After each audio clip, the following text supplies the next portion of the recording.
Hey Scorpio, Sun, Moon, Rising, and Venus. Happy New Year. This is your general tarot reading for the month of January 2026. Because this is a general reading, it may not resonate with everyone in the Scorpio collective. So take what resonates and leave the rest. You can always check out your moon and rising sign videos because sometimes they resonate better. The deck shuffled, spirits here. Let's get to it. The first card we draw, we'll talk about your present energy, also known as the present situation. And the first card we have is the Hanged Man. You're being asked to pause, not push. Progress comes from stillness, not force. If you've been trying to make something happen, Spirit is asking you to stop striving and allow clarity to arrive naturally. The Hanged Man flips your viewpoint. What feels like a delay may actually be protective or preparatory. Seeing the situation differently changes everything. This card often shows up when letting go of control, expectations, or old patterns is a doorway to wisdom. The moment you release resistance, understanding flows in. It's a sacred pause that's preparing you for your next aligned move. Okay. Let's see what your challenge is for January. We have the High Priestess. You're not fully trusting your intuition. You do sense the truth, but doubt, fear, or overthinking may be causing you to second guess yourself. The challenge is learning to trust your inner voice without needing constant proof or validation. You may be relying too heavily on logic, other people's opinions, or external signs while ignoring your own intuitive hits. The challenge is balancing the mind with the soul. The High Priestess, as the challenge says, the truth is already within you, but you must slow down, listen, and trust it. Okay. And I know that that's often very hard to do. Now let's look at the best you can hope for. We have the Ace of Swords. This points to clarity, truth, and a mental breakthrough as the highest potential outcome. It's the promise of a sharp new perspective and the power that comes with it. You can hope for a moment of piercing insight, cutting through confusion, denial, or illusion. The Ace of Swords in the best you can hope for says you may not get comfort, but you will get clarity, and with it, the power to cut through and move forward. This is about mental strength, honesty, and beginning again with a sharp edge and a clean slate. All right. That's good. That's good. Okay. Now let's take a look at your foundation. We have the Nine of Wands. The Nine of Wands is the wounded warrior. At the core of the situation is a history of challenges, setbacks, or repeated struggles. You didn't arrive here fresh. You arrived experienced and resilient. The Nine suggests you're close to the end of a cycle. The situation rests on the fact that you've already done most of the hard work. You're not starting over, you're finishing. The key now is honoring your strength without staying stuck in survival mode. All right, let's take a look at the recent past. We have the Seven of Cups. Recently, things may have felt unclear. You may not have known which option to choose, who to trust, or what was truly real versus wishful thinking. The Seven of Cups often shows option overload, multiple possibilities, ideas, offers, or emotional pulls that made it difficult to commit or decide. Something may have looked better in theory than in reality. What once felt overwhelming is now becoming clearer. And that recent uncertainty is shaping the more focused, decisive energy that you're stepping into now. Let's see what's in your near future.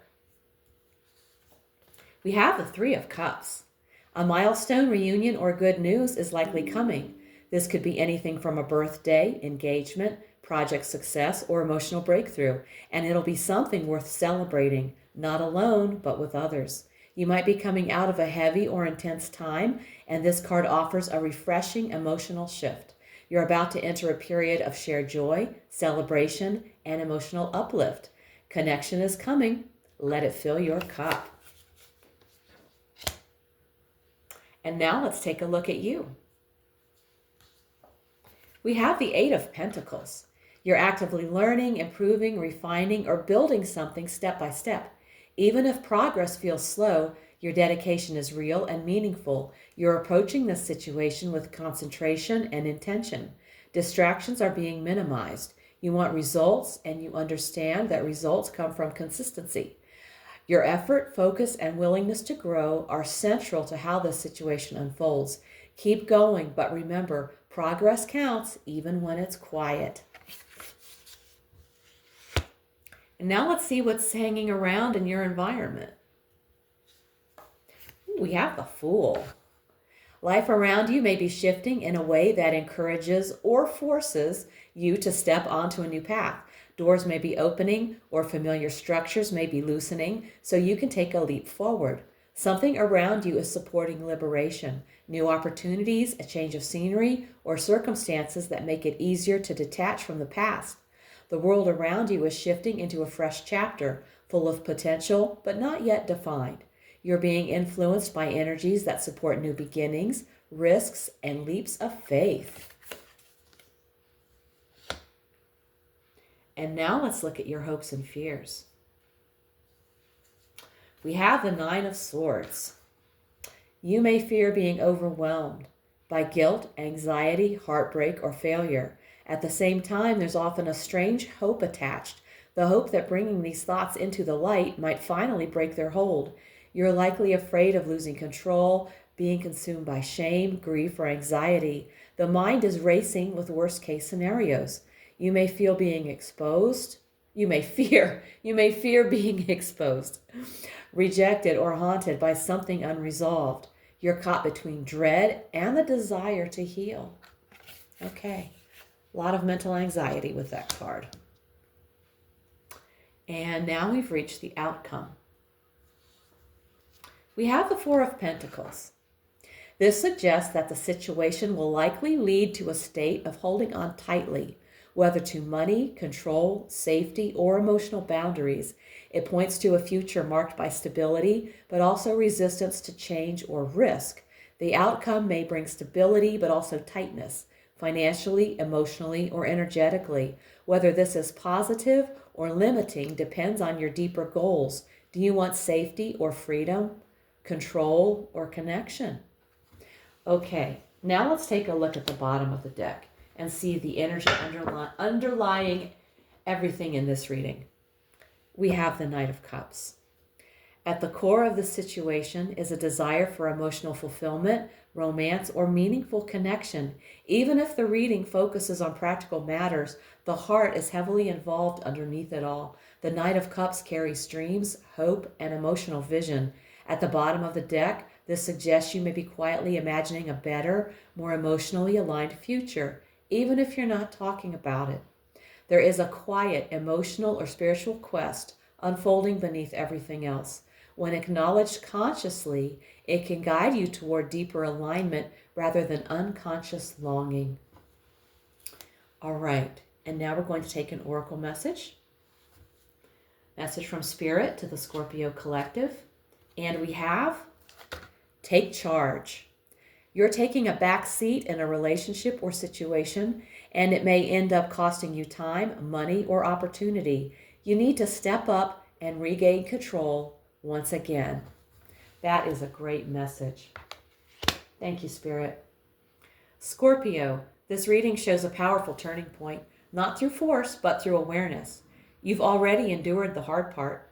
The Nine of Wands in your foundation confirms that you're standing on hard-won strength, even if you're tired. Recent confusion, doubt, or illusion is behind you now, and the fog is lifting. Right now, Spirit is asking you to pause, listen, and trust what you already know. The Hanged Man and the High Priestess together say that clarity doesn't come from pushing. It comes from stillness and intuition. And the good news, the Ace of Swords promises that clarity will arrive. Truth cuts through, and when it does, you'll know exactly how to move forward. Joy and connection are coming back into your life with the Three of Cups, reminding you that you don't have to carry everything alone. You're doing the work, step by step, with focus and commitment, and the environment around you is opening new doors, encouraging a leap of faith into something new.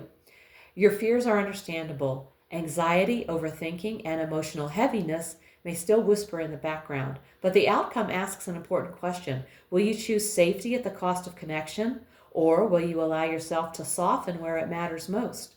Because beneath everything, beneath the boundaries, the work, the caution, your heart wants more. The Knight of Cups confirms that this journey is ultimately about emotional fulfillment, alignment, and meaningful connection. Spirit's final message is clear. Take charge, not through control, but through conscious choice, not by closing your heart, but by leading with truth, clarity, and intention. This pause is not a delay, it's preparation. And what comes next is shaped by the courage to trust yourself. If this reading hit home, give it a like, subscribe, and let me know in the comments how it's showing up in your life. If you want a personal reading, all the info's below. Also, check out my weekly oracle readings posted each Sunday for extra insight. Thank you so much for tuning in. Take care, and I'll see you in the next one.